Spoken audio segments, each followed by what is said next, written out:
What the hell is up, everybody? Holy shit. What a fucking weekend. Alright, so obviously you guys know that I was at PAX. That's why there weren't videos out. I don't know why I'm sitting here. I might as well do some minutes to make sure that everything's good because I had everything disconnected while I was gone. Alright. PAX was absolutely amazing. And there is something else that I want to talk about, but I'm going to save that for tomorrow's video because it's kind of important and it would bring down the entire, like, theme or feel of this video. But rather than, you know, make you sit there and guess until tomorrow, it's about what the hell is going on with YouTube and all the demonetization and stuff. But we're going to talk about that later. We're going to talk today about RC's PAX West 2016 adventure. So I didn't get nearly as much video, or possibly any video. I have to check it. I took some videos with my phone, but the problem is it was my first PAX, not necessarily my first convention, but the last time I went to a convention, cell phones really weren't that big. Well, they were big in size, but they weren't like, you know, it was like 2001. All right. And that was a Gen Con a long time ago, back when it was still in Milwaukee. But PAX, it was my first time at PAX, and already I can't wait until next year when I go back, because it was absolutely amazing. It was so fun. But why don't we just kind of talk about what went on, man? It was cool. Like, I flew out there. Well, my flight was really early, but I didn't really get there early. I got there about 2 o'clock or so, 2 p.m. My flight was at like 7:30 or something like that, which is way too early for me, guys. I've talked about this before, but I have hardcore insomnia. It's really hard to like make myself go to sleep when I need to wake up early, but I did it. I did it because I was super excited about PAX. So I flew out there. I had some friends out in Seattle that I stayed with, so I got to ride the ferry. The ferry was super cool. It's like an hour-long ride, and I took a video on the ferry. But it was so damn loud that I haven't had a chance to check the videos on my phone. Oh, but what I was getting at was it was my first con, or my first PAX, so I wasn't prepared. I didn't bring like a portable power source for my phone, and my phone was always on the verge of dying, so I didn't get, like, my plan was to video everything. Like, I was just going to go in there, I was going to record everything that I did. I was with a bunch of friends who were really fun, and I was going to, you know, record like playing games and have them like record while I was playing them, because they're, you know, there's just like if you've never been to PAX, there's just tons of games just laying around that you can play. All these developers want you to play their game and check it out, so, you know, in hopes that you're gonna want to buy it. And it's I played a lot of games. So the first day was really cool because it was just a ridiculous amount of people. I've never seen that many nerds in one place in my life. It was amazing. What's funny is throughout the entire weekend, I went all 4 days. Throughout the entire weekend, I saw a shit ton of Diva cosplays. Now, if you don't play Overwatch, Diva is a character, probably one of my favorite, who like pilots a mech, and when her mech gets destroyed, she pops out, and, you know, you fight for a while and you can get back in the mech, and it's really cool. And the character is super awesome. She's like this gamer turned, you know, Overwatch agent. So I'm not going to get into that, but the point is there were a ridiculous amount of them. What's funny though is every single one of them, while they were, you know, all shapes and sizes of person, all of the Diva cosplays were exactly the same, because apparently, I guess there is an easy to get and possibly relatively cheap Diva costume that everybody just got. So everybody pretty much had the same like jumpsuit. It was a like tight onesie with some shoulder guards or whatever, but it was really fucking cool regardless of how many I saw. I saw a lot of other Overwatch cosplays. I keep forgetting if I've scanned or not, because I've been out of the cockpit for a while, so the habit to scan right when I jump in needs to be re-ingrained, you know what I mean? But I saw like Junkrats, a whole bunch of Soldier 76s. It would have been funny, but I didn't see any Roadhogs.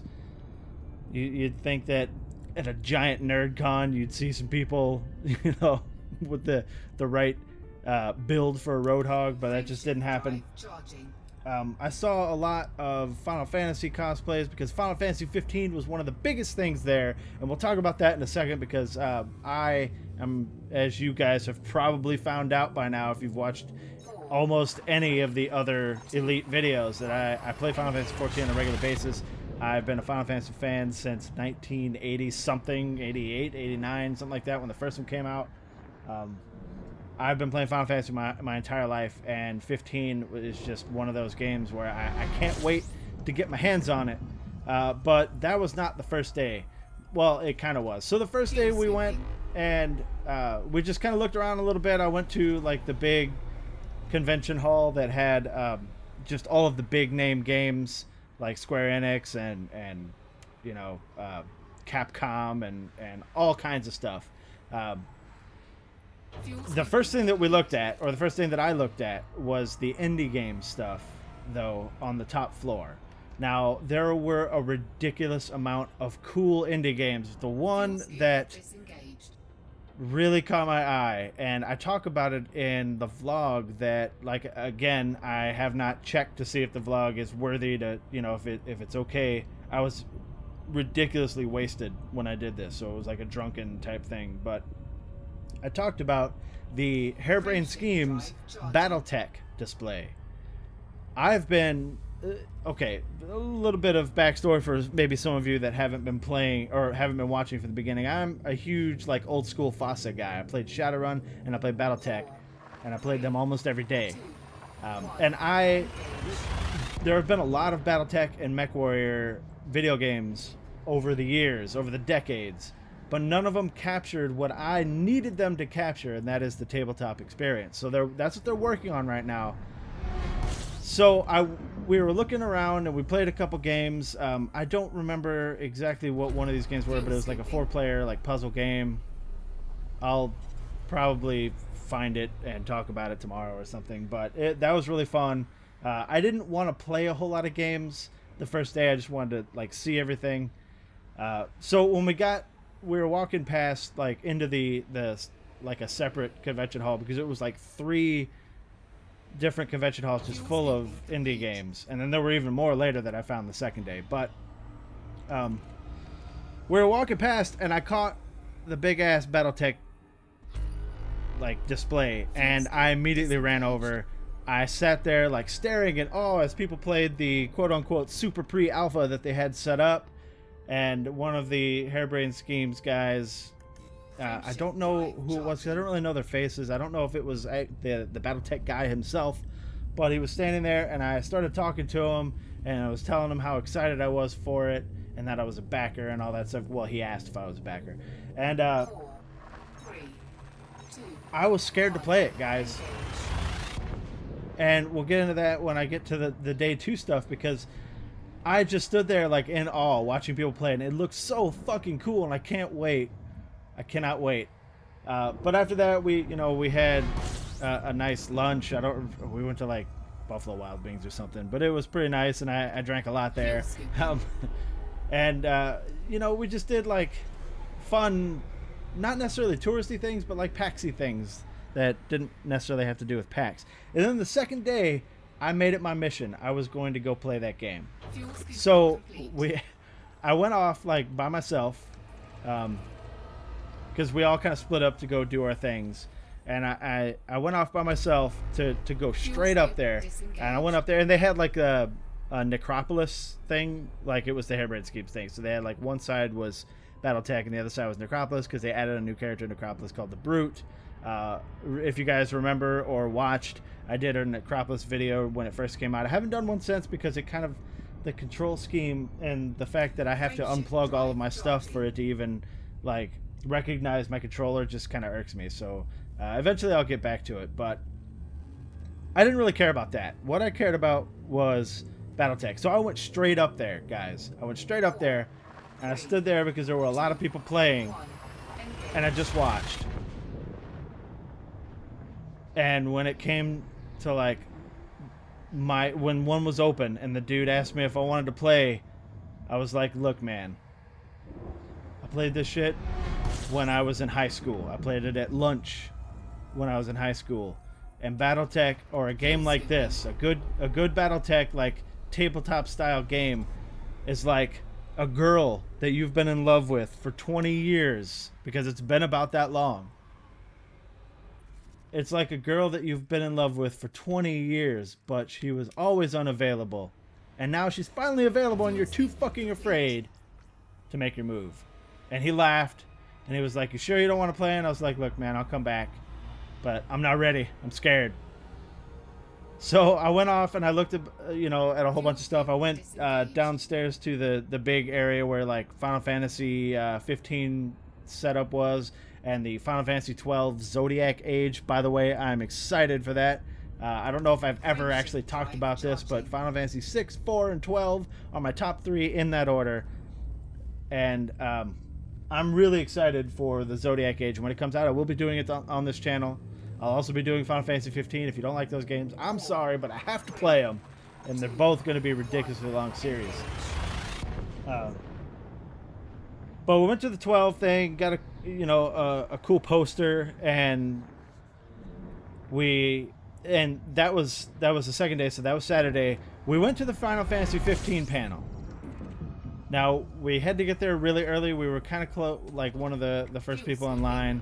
It was really cool, like meeting people there and talking to people, and we got some Final Fantasy 14 swag from some people for free that were just like, they made a whole bunch of these pins with like the class emblems on them, and they called out which class you wanted, and you ran up there and you grabbed one, and I got a Bard and a Machinist because those are the two classes that I play primarily. And then when we get into the panel, like, I didn't know what to expect, really. I didn't know what kind of panel it was going to be. I didn't know if it was just going to be talking like technical stuff, promotions, or anything like that. But it turned out what the panel actually was, and this is absolutely amazing, was never, like, I say never before seeing gameplay, but like the producer Tabata, who doesn't speak any English, he had his translator there, had one of the guys, one of the Square Enix guys, actually just play the game for like 45 minutes. It was amazing, and they were talking about what they were doing. They showed off some really cool like quality of life stuff, like if you drive really fast in the car and they hit the brakes, all your dudes in the back like kind of slump forward and like bitch at you for driving like shit. But what they did was they actually went into a dungeon, and now they had never shown any of the dungeon stuff. They had always shown the outside stuff, so it was really exciting. What's cool about this is they let us choose how far into the dungeon he was going to go, because it was like a dungeon where it had multiple floors, and the bottom, like as you go down these floors, it gets harder and harder, and us in the audience made him go all the way down to the bottom. And he went all the way down to the bottom. He was like level 8 or something, and the enemies there were like level 8 or 9, but there were just a lot of them, so it was kind of tough for him. He showed off the combat there, which we had already seen in the episode Duske demo a long time ago. But they also showed off like the magic system and how to create spells, and with the urging of the crowd, he created like a fire spell that also had lightning, so it was like a fire and lightning spell. And when he got into this fight with a whole bunch of enemies, he showed it off, and it was so fucking cool looking. It killed them all. And we like going further through the thing, he was fighting this group in like some standing water, and we made him use the spell again, and he used it, and the lightning like electrified the water while he was standing in it. It was hilarious, and everybody was laughing. It fucked his character up, but he did die. He managed to get out. But the coolest part about it is it like screwed up all of his armor, and it looked really cool. He ended up getting to the boss of the dungeon, which was level 30, and he couldn't beat it. He got like 2 shot from it, but it was really awesome. And then after that, they showed off one of like the side quest mission things where he attacked Niflheim and fought like a big Magitech robot, and when he beat it, a dragoon chick showed up to attack him, and it was a really cool cutscene.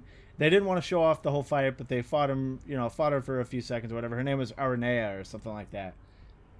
But the best part about it, what's funny is like after the cutscene, right when the fight was about to start, the capture card crapped out. I don't know why I did not get close to the star, but whatever. The capture card crapped out, And rather than just like wait for the capture card to come back, they got up while the technicians were dicking with it, and they went out into the crowd and they answered questions and they shook hands and they met people, and it was really fucking cool. But when they got it set back up, they showed a little bit of the fight, and then the best part happened. They announced that everybody that was at the panel was getting an exclusive Aranea Final Fantasy 15 shirt. I have it. It's awesome. I was super excited about it. And one of the things about Final Fantasy 15 is they had like this whole setup of like 36 PS4s that you could play this game on for an hour uninterrupted. But the problem is you had to get there early enough to get a ticket, and the tickets were gone. Like the first day they were gone in 13 minutes. And the next day they were, I don't know how fast they were gone, probably around the same, but we didn't get up in time because it turns out we needed to get up at like 7:30 in the morning and line up and wait, because that's when people were getting there to line up for them. We were like, fuck that, we're not doing that, because there's drinking to be done and we don't want to, have to get up that early. So we were kind of bummed because each day, if you played the demo, at the end of the demo, like when you're leaving, they would hand out a voucher for another exclusive shirt, and there was a different one each day. The first day had it was like a blue shirt with 4 characters on it. I don't remember the colors, but it was really fucking cool.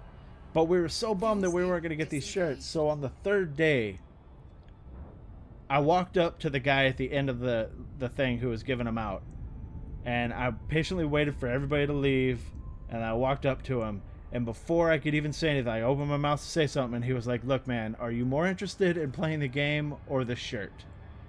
And I said the shirt, because, I only said the shirt, but my reasoning was, look, I've got the game pre-ordered. I'm going to play the game when it comes out.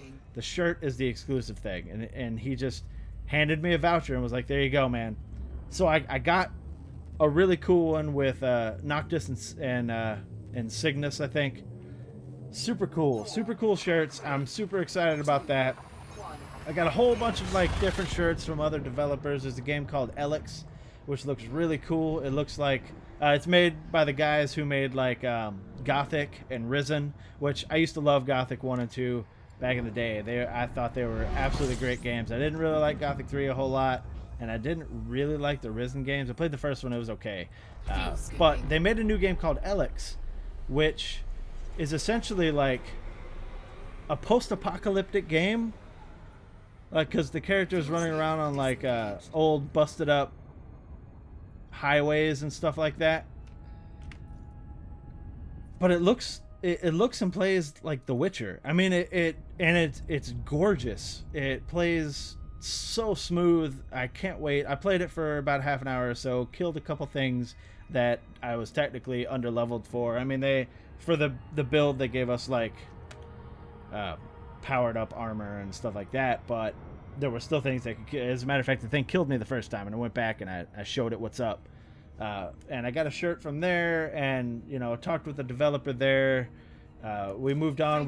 There was another game called 20XX, which is an unashamed clone of Mega Man, right down to like the opening cinematic where it starts at the bottom of like a high rise and it goes up really fast to the character standing on the top, and it's called 20XX, so it's not like they're trying to hide it at all. But the game is so awesome, and it's co-op, which is the coolest thing, and it's a roguelike. Each time you play, it's different. I'm sure that you'll end up getting repeats every once in a while, but like each time you play, the levels are randomized, and the bosses are randomized in them, and what powers you can get from the bosses, and it's really cool. And like the money that you accrue, you can use it on your next run. It's a roguelike. So I was really happy about that. I ended up getting 2 keys for that, and one of the guys that was with me bought it, and he gave me the key. We're going to be playing that, possibly on the channel, because it's really fun. I did play a little bit of it right before this, while I was getting my whole set back up. That's really fun. There's a whole bunch of space games that I'm going to be playing that I found, I played or heard about at PAX as well, which I'm super excited for. There's one that's called Osiris, and I didn't play it, but I watched it played for a little bit, and it looks like, I would say, kind of like Ark, or any of the, like Rust, or any of those like survival games, but it looks so amazing. The graphics are absolutely amazing. I watched people play it for a while because those games, when they come out on early access or whatever, they're always kind of janky. Like Ark is still really janky, and the character movements are all super stiff, and there's bugs and crazy graphical things. I didn't see any of that with this. It basically kind of looks like what we wanted No Man's Sky to look like. I don't know if you can go to different planets or anything.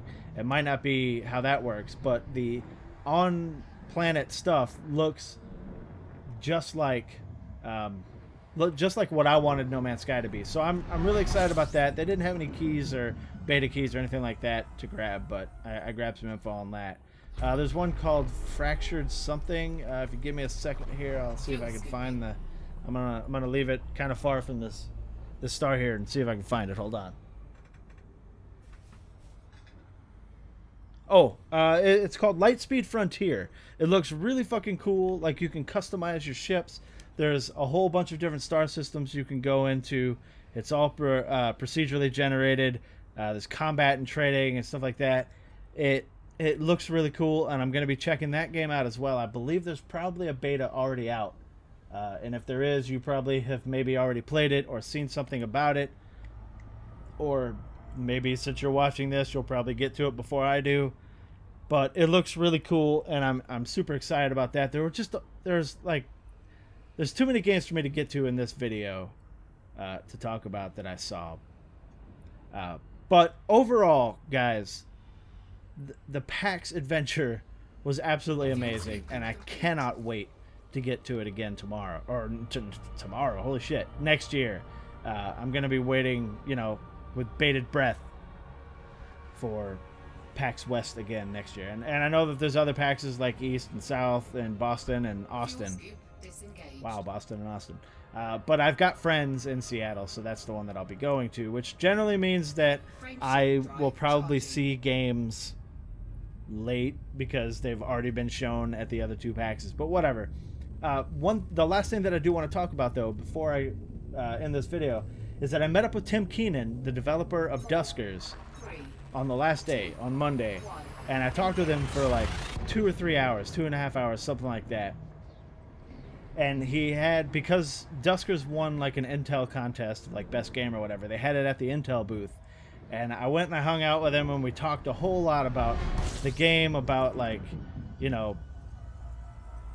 what cool things that I'd like to see in it, a couple like things that I'm kind of disappointed that I didn't see in it, like how fuel depots don't actually have any more fuel than anything else, and he told me that they actually used to, but somewhere along the line the code was changed or something, and because I brought it up, he might be looking into it to change that, and possibly like there's other things that he wants to put in it, like maybe another enemy type, which would be super cool. He gave me some ideas, which I don't want to spoil. He didn't tell me I couldn't, but I don't want to spoil it because I think maybe it was implied. But it sounds really cool. I asked him about the dogs. He said there's actually in the documentation of the game, the INI file or something, it actually shows you like how many of each enemy you've killed. Like, it keeps a tally of it, and if I wanted to, I could go in and see how many dogs I've accidentally killed. Now, I'm kind of afraid to do that because it sucks, it sucks that I accidentally killed dogs, but just a lot of stuff that really made me happy about the future of Duskers, and he's talking about possibly getting back in there and adding more to it, which I'm really a fan of. Also, if you guys don't know, Tim Keenan was invited to join a studio. I don't remember the studio's name offhand, but he's working on some new stuff, and I'm really excited about that, because if he managed to make Duskers as awesome as it is, I can only imagine what his next game's going to be. But that is all the time I've got, ladies and gentlemen.